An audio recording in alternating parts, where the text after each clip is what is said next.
Hello students, we are going to start exercise 3.2 question number 4। इससे पहले first second third question हम कर चुके हैं।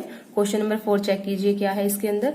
आपको दिया गया है लीनियर इक्वेशंस का पेयर दिया गया है आपको। देखिए एक लीनियर इक्वेशन ये है, एक लीनियर इक्वेशन ये है। आपको बताना ये कंसिस्टेंट है या फिर कंसिस्टेंट नहीं है। अगर कंसिस्टेंट है तो आपको क्या निकालना है, ग्राफ से इन इक्वेशन का आपको क्या निकालना है, सोल्यूशन निकालना है ग्राफ से। अब देखिए सबसे पहले आपको चेक करना पड़ेगा कि जो हमें ये लीनियर इक्वेशंस गिवन है ये कंसिस्टेंट है या फिर नहीं है। आपको पता ही होगा जो भी हमारे इंटरसेक्टिंग ग्राफ होता है, इंटरसेक्टिंग लाइंस होती हैं और जो हमारी कोइंसिडेंट जो लाइंस होती हैं वो हमें क्या करती हैं, ग्राफिकली हम उससे सॉल्यूशन ऑब्टेन कर सकते हैं। तो हमारी जो इंटरसेक्टिंग लाइंस आएंगी, एक तो हमारी जो है हम साइड में लिख देते हैं इंटरसेक्टिंग। इंटरसेक्टिंग के अंदर क्या होता है हमारा, A1 by A2 is not equal to B1 by B2। हमें रिलेशन चेक करनी है इन दोनों इक्वेशन में। अगर इस तरह की रिलेशन आती है तो हमारा ये क्या होता है, कंसिस्टेंट। इसका मतलब हम सॉल्यूशन निकाल सकते हैं। और इसमें आपको पता भी है कितने सॉल्यूशन आते हैं, 1 सॉल्यूशन। उसके बाद दूसरा लाइन कौन सी होती है हमारी, जो कंसिस्टेंट होती है वो होती है हमारे पास कोइंसिडेंट लाइंस। कोइंसिडेंट लाइंस, जो कोइंसिडेंट लाइन मतलब एक लाइन के ऊपर ही दूसरी लाइन आएगी आपकी, ठीक है। ये कैसी लाइन होगी आपकी, कोइंसिडेंट लाइन। अब कोइंसिडेंट लाइन में भी क्या होगा, इनकी रिलेशन क्या होती है, A1 by A2 is equal to B1 by B2 is equal to C1 by C2। इसमें हमें कितने सॉल्यूशन मिलते हैं, मैनी सॉल्यूशन। और जब भी हमें सॉल्यूशन मिले, चाहे एक सॉल्यूशन मिले, यहाँ पे 1 सॉल्यूशन मिलता है हमें, चाहे हमें एक से ज्यादा मिले, तो ये भी कैसे होते हैं, कंसिस्टेंट। कंसिस्टेंट कौन सी नहीं है, आपकी पैरेलल लाइंस। पैरेलल लाइन के अंदर क्या रिलेशन होता है, पैरेलल लाइंस। पैरेलल लाइन में क्या होता है, A1 by A2 is equal to B1 by B2 but not equal to C1 by C2। तो इस तरह की जो रिलेशन होगी हमारी, वो हमें कोई भी सॉल्यूशन ऑब्टेन नहीं होगा पैरेलल लाइन, क्योंकि वो इंटरसेक्ट नहीं करते किसी भी पॉइंट पे। तो यहाँ पे क्या आएगा, नो सॉल्यूशन। ये आपको रिमाइंड करना है, ये आपको साइड में एग्जाम के अंदर लिख लेना है आपको, ताकि आप यहाँ से वैल्यू चेक कर सके, रिलेशन को आप लिख सके। अब लिखिए यहाँ पे क्या आपका फर्स्ट। अब चेक कीजिए यहाँ पे A1 कितना है हमारे पास, A1 by A2 is equal to, इसके साथ कोफिशिएंट क्या है, 1 ही है, और यहाँ पे इसके साथ कोफिशिएंट क्या है, 2। ये क्या है हमारे पास, ये A1 है और ये क्या है, A2 है, तो इसको हम लिख सकते हैं 1 by 2। अब दूसरा हमें लिखना है B1 by B2। B1 कितना, y के साथ कितना कोफिशिएंट है, 1, और यहाँ पे y के साथ कितना कोफिशिएंट है, 2, तो B1 by B2 equal to C1 कितना है आपका, C1 by C2 लिख लीजिए यहाँ पे, C1 by C2। C1 कितना आपका 5 और C2 कितना आपका 10, 1 by 2। अब चेक कीजिए कैसा रिलेशन आया इसमें, यहाँ पे आया हमारे पास A1 by A2 is equal to B1 by B2 is equal to C1 by C2। ये रिलेशन आ गया हमारा। और ये रिलेशन किस टाइप का होता है हमारा, ये होगा हमारा जिसमें तीनों इक्वल हो, कोइंसिडेंट टाइप ऑफ ग्राफ। और कोइंसिडेंट में हमें क्या मिलते हैं, कई सारे सॉल्यूशन, ठीक है। तो यहाँ पे क्या आएगा, आप लिख सकते हो these equations are consistent because they are because they are coincident lines। Merge करेंगी हमारी लाइन, एक के ऊपर एक पॉइंट आएगा हमारा। तो यहाँ पे अब देखो, यहाँ से हमने पहले तो निकाल लिया, इन्होंने पूछा था कंसिस्टेंट है या इनकंसिस्टेंट है। अगर इनकंसिस्टेंट आता है तो यहीं पे हमारा सॉल्यूशन हो जाएगा, आगे आपको सोल्व करने की जरूरत ही नहीं है। लेकिन अगर कंसिस्टेंट आता है, जैसे कंसिस्टेंट आ गया हमारे पास, अब उसका जो हमें सॉल्यूशन है, मतलब जो एक्स और वाई की जो वेरिएबल्स इनकी वैल्यू है, हमें कहाँ से फाइंड आउट करनी पड़ेगी, अभी ग्राफ से फाइंड आउट करनी पड़ेगी। तो अभी पहले हम यहाँ पे एक्स और वाई जो हमारे पॉइंट्स है वो निकाल लेंगे हम, फिर वैल्यू फाइंड आउट करेंगे। तो क्या है हमारे पास first equation, x plus Y is equal to 5। पहले इसी को सोल्व कर लेते हैं हम। x इज इक्वल टू 5, ये इस साइड जाके आपका y किसका हो जाएगा, नेगेटिव साइन में चेंज हो जाएगा। अब उसके बाद आपको क्या करना है, y की वैल्यू पुट करनी है और आपको x की वैल्यू निकालनी है। यहाँ पे बना लेते हैं हम टेबल x y। अब देखिए यहाँ पे y की वैल्यू हम कितनी रखे, मान लिया कि हमने यहाँ पे y की वैल्यू रख लिया, y इज इक्वल टू 0 रख लिया, हमारे पास x कितना आ जाएगा, 5 माइनस 0, और 5 में से आप किसी भी चीज को सब्ट्रैक्ट करोगे, 0 को सब्ट्रैक्ट करोगे तो क्या आएगा आपका 5, 1 को सब्ट्रैक्ट करते तो आपका 4 आ जाता है, लेकिन 0 को अगर किसी भी चीज में सब्ट्रैक्ट किया जाता है तो आपका आंसर क्या आएगा, आपका जो भी आपके पास नंबर है सेम। तो x आपके पास कितना आ गया, 5 आ गया है। x की वैल्यू आ चुकी है आपके पास 5, जब आपने y को कितना पुट किया है 0। अब उसके बाद सेकंड कर लीजिए, x is equal to 5 minus Y. अगर हमने यहाँ पे y को पुट कर लिया है 1 तो x कितना आएगा, x is equal to 5 minus 1, और 5 में से 1 आप सब्ट्रैक्ट करेंगे तो कितना आएगा आपके पास 4। तो x की वैल्यू कितनी आ गई आपके पास 4। तो रखिए यहाँ पे y आपने कितना रखा है 1 और x कितना आ गया आपके पास 4। फर्स्ट इक्वेशन के जो कोऑर्डिनेट्स है वो निकाल लिए हमने। अभी सेकंड इक्वेशन, ये फर्स्ट इक्वेशन था, सेकंड इक्वेशन किया हमारे पास 2x plus 2y is equal to 10। Second equation है, इसको भी सोल्व कर लीजिए। x की निकालिए, y की निकालिए, आपकी मर्जी है। 2x इज इक्वल टू 10, इस साइड जाके आ जाएगा आपका -2y। अभी आप क्या करेंगे, ये 2 मल्टीप्लाई में x के साथ, क्योंकि हमें तो x की वैल्यू निकालनी है, तो जो भी इसके साथ मल्टीप्लाई प्लस माइनस होगा उसको साइड में लेके चले जाएंगे। x is equal to 10 minus 2y divide by 2। यहाँ पे बना लेते हैं हम टेबल x और y। अब रखिए y को अगर मान लिया मैंने कितना रखा 0 रख लिया, तो x चेक कीजिए क्या आएगा, x is equal to 10 minus 2 into Y को क्या रखना है आपको 0 इंटू 2। 10 माइनस किसी भी चीज की 0 से मल्टीप्लीकेशन क्या हो जाती है, 0 इज इक्वल टू 2। 10 में से 0 को सब्ट्रैक्ट करेंगे आपके पास 10 ही आएगा, 2 डिवाइड बाई 10 5। तो आपने x कितना आया आपके पास वैल्यू 5, y कितना रखा था आपने 0। एक और कोऑर्डिनेट निकाल लीजिए, इसमें क्या आपका x is equal to 10 minus 2y divide by 2। यहाँ पे हम कितनी पुट करें वैल्यू, यहाँ पे मान लिया कि हम पुट कर रहे हैं अभी, यहाँ पे y की वैल्यू 2 पुट कर ली हमने, y इज इक्वल टू 2। तो x कितना आएगा हमारे पास, चेक करो, कोई भी वैल्यू पुट कर सकते हो आप, 1 2 आपकी मर्जी है। 2 इंटू 2 डिवाइड बाय 2, 10 माइनस 2 2 जा 4 बाय 2, तो कितना आ गया आपका, 10 में से 4 सब्ट्रैक्ट किया आपने 6 बाय 2, ये आपके पास आ गया 3। अब देखो आपने y कितना पुट किया था, आपने 2 पुट किया था, यहाँ पे y कितना पुट किया था 0, y कितना पुट किया है 2, और x की वैल्यू कितनी आ गई आपकी 3। तो दोनों के जो कोऑर्डिनेट्स है हम निकाल चुके हैं। अब इसको हम ग्राफिकली शो करेंगे, ग्राफिकली कैसे आएगा हमारा, पहले हम लिख लेते हैं ग्राफ के ऊपर। हमारे पास जो फर्स्ट लाइन के जो हमें कोऑर्डिनेट्स ड्रॉ करने हैं वो क्या है, ये हमारे पास है x y 5 0, x 4 है, y कितना है 1 है। सेकंड यहाँ के भी लिख लीजिए, पहले क्या आए थे आपके पास, ये है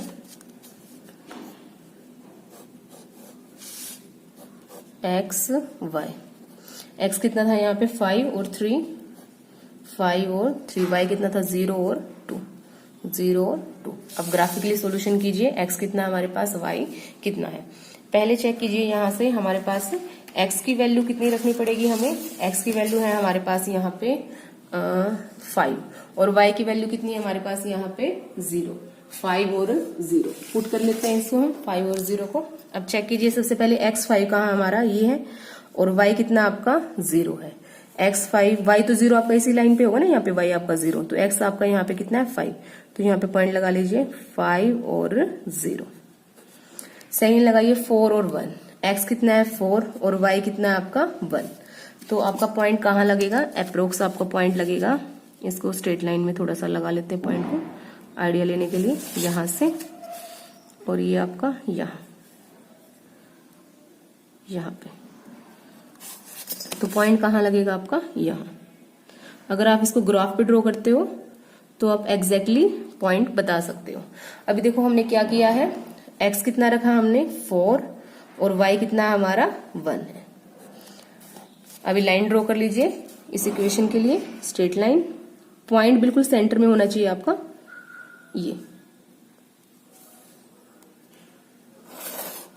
ये आपका कौन सी इक्वेशन के लिए, आपका फर्स्ट इक्वेशन के लिए। हम फर्स्ट इक्वेशन लिख ही लीजिए आपका x plus Y is equal to 5। अब उसके बाद सेकंड इक्वेशन के लिए पॉइंट लगाइए, x इज इक्वल टू 5 और y इज इक्वल टू 0, ये तो सेम वही है आपका, x इज इक्वल टू 5 और y इज इक्वल टू 0।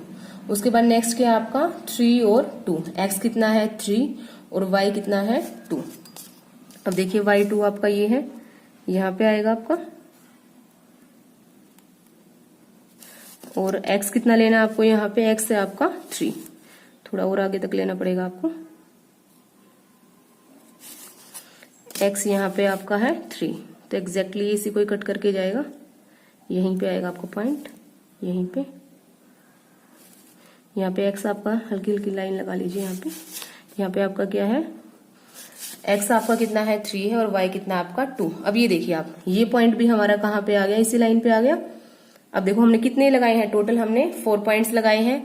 एक तो हमारा 5 और 0, ये चेक कीजिए 5 और 0, ये तो कॉमन ही है हमारा पॉइंट, 5 0 फर्स्ट इक्वेशन के लिए भी और 5 0 हमारा सेकंड इक्वेशन के लिए भी है। फिर उसके बाद है 4 और 1, ये 4 और 1। उसके बाद नेक्स्ट पॉइंट था हमारा 3 और 2, 3 और 2। तो इसका मतलब क्या है कि जो हमारी दोनों लाइन है वो इसी लाइन के अंदर मर्ज हो गई है। फर्स्ट लाइन तो हमने ड्रॉ कर ही ली थी, अगर सेकंड लाइन को भी आप ड्रॉ करोगे तो एक पॉइंट आपका ये था, कर लीजिए इसको एक बार अगर आपको ऐसा लग रहा है, तो एक पॉइंट आपका ये था और एक पॉइंट आपका ये था, तो सेकंड लाइन भी हमारी क्या होगी, ये होगी हमारी सेकंड लाइन। ठीक है, तो फर्स्ट लाइन और सेकंड लाइन क्या हो चुकी है, मर्ज हो चुकी है। तो यहाँ पे हम क्या बता सकते हैं कि हमारे यहाँ पे इनफाइनाइट सॉल्यूशंस है, मैनी सॉल्यूशन है। जैसे कि सॉल्यूशन क्या क्या होंगे, x हो सकता है 5y हो सकता है 0, x हो सकता है 4y हो सकता है 1, x हो सकता है 3 और y हो सकता है 2। कोई भी आपके, जहां पे भी आप ये चेक कर सकते हो, जहां पे भी आपकी लाइन आपस में मर्ज हो रही है ना, वो सारे ही पॉइंट्स हमारे क्या होंगे, x और y की वैल्यू देंगे हमें। उसके बाद है फिर हमारा नेक्स्ट क्वेश्चन, सेकेंड पार्ट में भी आपको चेक करना है, पहले तो ये कंसिस्टेंट है या फिर इनकंसिस्टेंट है। इनकंसिस्टेंट है तो छोड़ देना है, इसको सोल्व नहीं करना क्योंकि सोल्यूशन निकलेगा ही नहीं हमारे पास। तो चेक कीजिए यहाँ से a1/a2 कितना हमारे पास, x के साथ 1 है और यहाँ पे x के साथ 3 है। b1/b2, b1 कितना हमारे पास -1 और b2 कितना है -3। उसके बाद है c1/c2, c1 कितना हमारे पास 8 और c2 कितना हमारे पास 16। माइनस से माइनस कैंसिल, 8 1 जा 8, 8 2 जा 16। तो हमारे पास क्या है, 1/3 is equal to 1/3 but not equal to 1/2। ये है ना हमारा a1 a2, मतलब ये हमारे पास क्या है, a1/a2 is equal to b1/b2 is not equal to c1/c2। और ये किस तरह का होता है हमारा, ये होगा हमारे पैरेलल लाइंस। किया था ना अभी पीछे क्वेश्चन के अंदर, ये था हमारा। अगर इस तरह की सिचुएशन आती है तो हमारा क्या होगा, सॉल्यूशन का कोई सॉल्यूशन, मतलब इक्वेशन का कोई सॉल्यूशन नहीं होगा। और किस तरह की लाइंस होती हैं, पैरेलल लाइंस। तो आप यहाँ पे लिख सकते हो parallel lines, they are inconsistent, so there is no solution of linear equation. इन लीनियर इक्वेशन का कोई भी सॉल्यूशन नहीं होगा, मतलब इसको हमें आगे सोल्व करने की जरूरत नहीं है। एक्स और वाई की वैल्यू निकलेंगी ही नहीं यहाँ पे, क्योंकि यहाँ पे लाइन क्या करेंगी, एक दूसरे को इंटरसेक्ट नहीं करेंगी। अगर इसका ग्राफ बनाते तो ग्राफ क्या आएगा, पैरेलल लाइंस आएंगी हमारी। ये लाइंस हमेशा क्या रहेंगी, पैरेलल, और पैरेलल रहेंगी तो किसी भी पॉइंट पे इंटरसेक्ट नहीं करेंगे, इसलिए कोई भी सोल्यूशन नहीं होगा। ये सेकेंड पार्ट। उसके बाद है थर्ड पार्ट में चेक कीजिए, इसके अंदर भी पहले आपको कंसिस्टेंट और इनकंसिस्टेंट बताना है, फिर उसके बाद इसको सोल्व करना है आपको। अब सबसे पहले हम लिख लेते हैं यहाँ पे a1/a2 कितना है हमारे पास 2, a2 कितना हमारे पास 4, b1/b2, b1 कितना है y के साथ 1 और यहाँ पे -2। उसके बाद c1/c2, c1 कितना हमारे पास यहाँ पे -6 और यहाँ पे कितना हमारे पास -4। माइनस से माइनस कैंसिल, 2 2 जा 4, 2 3 जा 6, 1 1 जा 1, 1 2 जा 4, अच्छा 2 2 जा 4 सॉरी। उसके बाद हमारे पास क्या आया है 1/2 और यहाँ पे क्या हमारे पास 1/-2। अब देखो ये सेम नहीं है, ये तो 1/2 और ये क्या -1/2। तो यहाँ पे कैसे रिलेशन आ गई, a1/a2 is not equal to b1/b2। अगर इस तरह की सिचुएशन है तो हमारा क्या होगा, किस तरह का ग्राफ होगा हमारा, इंटरसेक्टिंग लाइंस।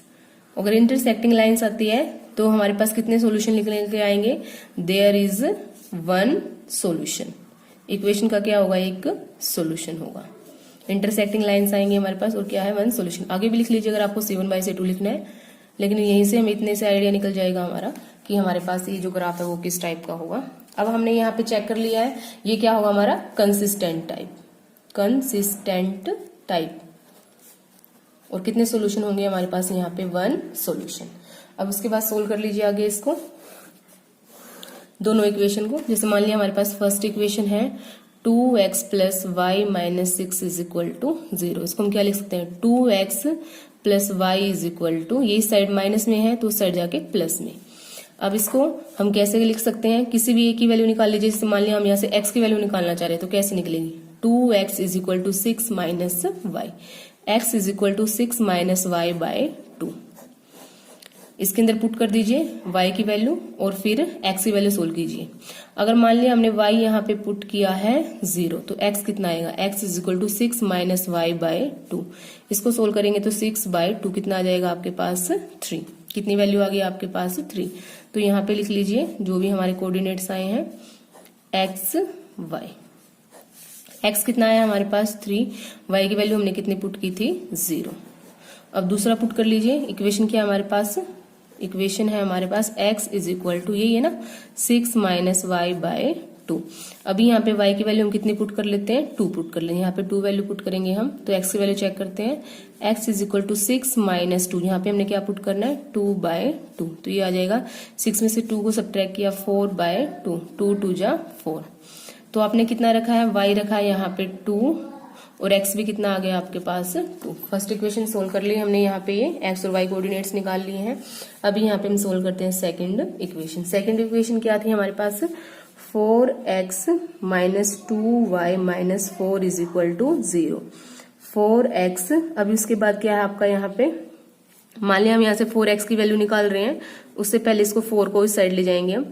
ये कितना हो जाएगा आपका plus 4। 4x is equal to 4 minus 2y उस साइड जाके हो जाएगा प्लस का 2y। x के साथ जो भी है उसको डिवाइड में ले आइए। x is equal to 4 plus 2y divide by 4। अब वैल्यू पुट कर दीजिए यहाँ पे। अगर मान लिया हमने y यहाँ पे पुट किया 2 तो x की वैल्यू चेक कीजिए, y इज इक्वल टू 2।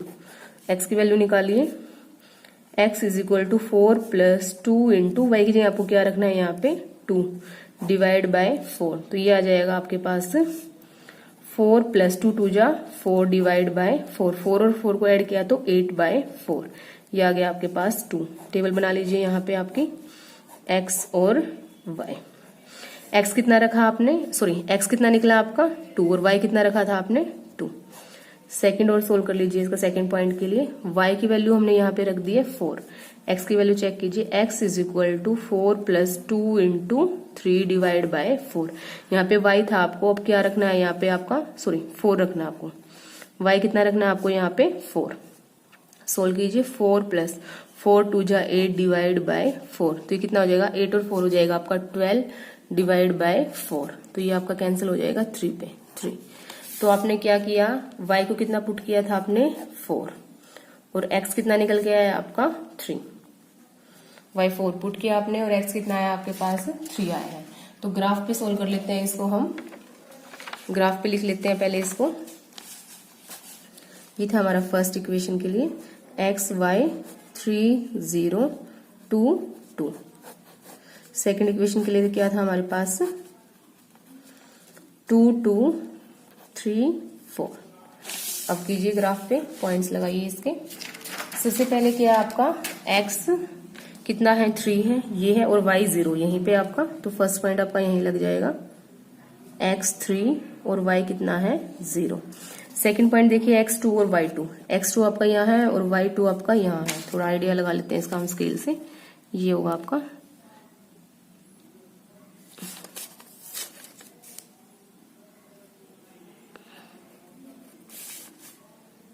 यहाँ पे, तो क्या आपका यहाँ पे x 2 और y 2। मीट करा दीजिए इनको, लाइन मिला दीजिए। ये आ गया हमारा फर्स्ट लाइन के लिए ग्राफ। अभी सेकंड लाइन के लिए क्या है हमारे पास जो पॉइंट्स है 2 और 2 2 और 2 2 और 2 तो आपका यही है, ये सेम सेकंड इसकी इक्वेशन के लिए भी, क्योंकि यहाँ पे चेक करो ना, यहाँ पे भी 2 और 2 था और यहाँ पे भी 2 और 2 है। एक तो सेम ही है आपका, और दूसरा क्या आपका 3 और 4 है, x 3 और y कितना आपका 4, x 3 और y 4 लगा लीजिए इसके लिए भी पॉइंट। x 3 y 4 आपका यहाँ होगा, ये आएगा आपका पॉइंट। ये आपका एक पॉइंट आपका ये आया था और एक पॉइंट आपका ये आया है। सेकंड इक्वेशन के लिए इनको भी मीट करवा दीजिए, सेंटर से मीट करवाना आपको बिल्कुल। अभी देखिए आपके पास किस तरह का लाइंस आई आपके पास, इंटरसेक्टिंग लाइंस। अभी हमने किया था ना यहाँ पे सॉल्यूशन, यहाँ से चेक किया था हमारी इंटरसेक्टिंग लाइंस, इसलिए हमारे पास क्या आएगा, वन सॉल्यूशन। अब देखो वन ही सॉल्यूशन आया है, जहां पे ये लाइन इंटरसेक्ट की है वही हमारे पास सॉल्यूशन है। अब देखो y कितना हमारे पास यहाँ पे 2 और x भी कितना हमारे पास 2, तो आंसर आ गया हमारे पास x इज इक्वल टू 2 और y इज इक्वल टू 2। यही निकालना था हमें x और y की वैल्यू। तो लिख लीजिए यहाँ पे आंसर के अंदर x इज इक्वल टू 2 और y इज इक्वल टू कितना है आपके पास 2। ग्राफ से निकालना हमने ये आंसर x और y की वैल्यू। उसके बाद नेक्स्ट है आपका फोर्थ क्वेश्चन। फोर्थ क्वेश्चन के अंदर क्या है, आपको पहले कंसिस्टेंट और इनकंसिस्टेंट चेक करना है, अगर है तो कंसिस्टेंट तब आपको सॉल्यूशन करना है। इसको लिख लीजिए यहाँ पे हमारे पास a1 बाई a2 कितना है, a1 किसका कोफिशिएंट है x1 का 2 और a2 किसका कोफिशिएंट है x2 का 4, b1 बाय b2, b1 क्या है हमारा -2 और b2 क्या है हमारे पास -4, c1 बाय c2, c1 कितना है -2 और c2 कितना है -5। अब सोल्व कर लीजिए 1 बाय 2, माइनस से माइनस कैंसिल, 1 बाय 2 माइनस से माइनस कैंसिल, 2 बाय 5। अब हमारे पास क्या आया है 1 by 2 is equal to 1 by 2। 1 by 2 को 1 बाय 2 के इक्वल लिख सकते हैं ना, अगर ये 1 बाय 2 को सोल्व किया तो 1 बाय 2, b1 बाय b2 को सोल्व किया तो 1 बाय 2 और c1 बाय c2 को सोल्व किया तो हमने क्या है 2 बाय 5। क्या ये आपस में इक्वल है 1 बाय 2 2 बाय 5 के? नहीं इक्वल है। तो किस तरह की इक्वेशन आएगी हमारे पास, a1 by a2 is equal to b1 by b2 is not equal to c1 by c2। तो किस तरह की लाइंस आएंगी हमारे पास यहाँ पे, पैरेलल लाइंस। और पैरेलल लाइंस का क्या होता है, इनकंसिस्टेंट, इनकंसिस्टेंट। और इनकंसिस्टेंट में आपको पता है नो सॉल्यूशन, कोई भी सॉल्यूशन नहीं होगा, क्योंकि जो भी हम अगर इनके x और y अगर कोऑर्डिनेट्स अगर हम ड्रॉ भी करते हैं ना, तो हमारे पास इस तरह का ग्राफ आएगा पैरेलल लाइंस में, ऐसे पैरेलल रहेंगी हमारी लाइन, कभी भी किसी भी पॉइंट पे ये इंटरसेक्ट नहीं करेंगी। तो इसलिए जो हमारे पास ये फोर्थ था, इसमें क्या बताना था आपको, कंसिस्टेंट या इनकंसिस्टेंट। Thanks for watching.